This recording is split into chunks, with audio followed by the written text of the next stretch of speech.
Guys finally আমার এখন ব্যাগটাকে জমা করতে হবে। ইনস্টামার্টের এই একটা রুলস, ফালতু রুল, ব্যাগ নিয়ে যেতে হবে আর তুমি যতই দূরে থাকো না কেন আবার সেইখানে এসে ব্যাগটা জমা দিতে হবে। সে তোমার ওটা থাকুক আর না থাকুক। আর ব্যাগটা যদি তুমি 24 ঘন্টার মধ্যে জমা না দাও তাহলে হয়ে যাবে পেনাল্টি 300 টাকা। তো আমার পেনাল্টি করার কোনো দরকারই নেই, ইচ্ছাও নেই। তা তালা ব্যাগটা ফেলে দেবো।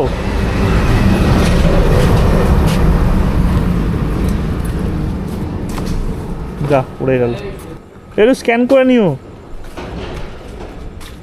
ব্যাগটা কোনে দিলাম, এখন ওরা খেতে বসেছে, ওই কারণে ব্যাগটার ভিতরে দিতে পারলাম না। তো চলো ব্লগটা এখানে শেষ করছি। যদি ভালো লেগে থাকে লাইক কমেন্ট শেয়ার করে দিও, তো সাবস্ক্রাইব করতে ভুলো না। তো চলো ততক্ষণের জন্য টাটা।